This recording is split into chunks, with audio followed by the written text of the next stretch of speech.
There's an assumption being made here. The assumption is that you are watching and listening to this video because you have an interest in philosophical practices for a purpose. That purpose, it's assumed, is change.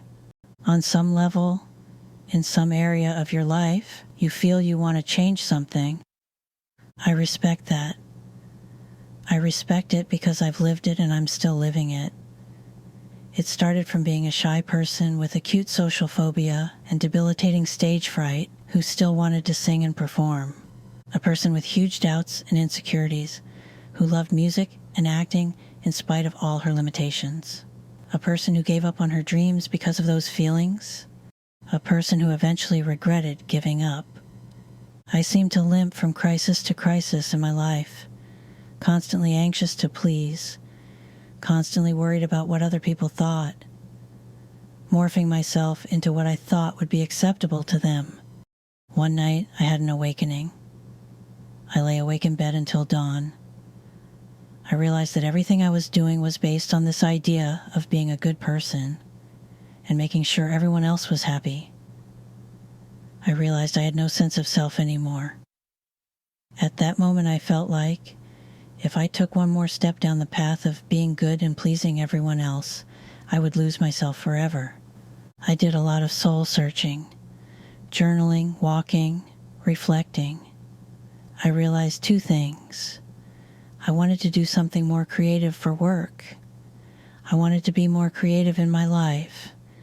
And I had wanted to be a singer since I was a tiny girl of 6, and I had given up on that dream. I retrained as a graphic designer. After my 9-month course was over and I was employed, I got the phone number of a singing teacher from a friend of mine. It took me 3 months to get up the courage to even call him.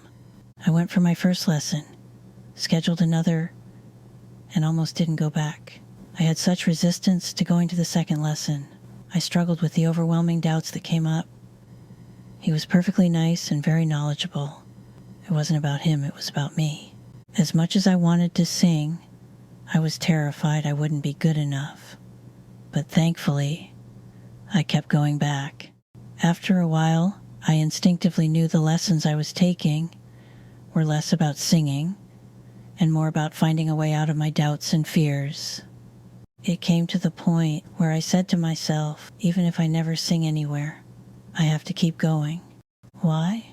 Because for the first time, I was actively doing something that led to change. The act of practicing consistently on a schedule I had set up for myself, twice a day, 5 days a week, became about keeping this commitment to myself in spite of any resistance. It kept me focused. And over time, this consistent, dedicated practice did begin to pay off. I felt more confident my voice would be there when I needed it. I felt more confident because I had practiced. In my experience, it takes about 3 months of consistent practice to feel a shift, a small change. Keep going. At 6 months, the change is more present. After a year, it will be more noticeable. Wanting to evolve or improve your life doesn't imply that you are wrong or bad. It's a natural function of an intelligent person to reflect on where they are now in their lives and whether there are certain aspects they would like to work on. Assuming you are here because there is some aspect of your life you would like to work on, then the first step is to pick a practice like daily walking or journaling or meditation, or perhaps something like Tai Chi or Qigong or yoga, something you can actively do on a consistent basis. You may struggle with resistance. You may have excuses for not practicing. You may wonder if it's worth the bother. This is your ego pushback. It knows if you practice consistently, you will change. Your ego wants to keep you as you are. The only answer to resistance is to keep going. Keep the commitment you've made to yourself and continue to do what you've promised. I find it very helpful to keep a practice journal. I write down my goals for the week and then note down when I practiced and what I did. Start with one thing, Commit to it and keep that commitment for at least 3 months. Keep the journal. I'd be very surprised if you didn't feel some improvement after 12 weeks. Practice even what seems impossible. The left hand is useless at almost everything for lack of practice, but it guides the reins better than the right.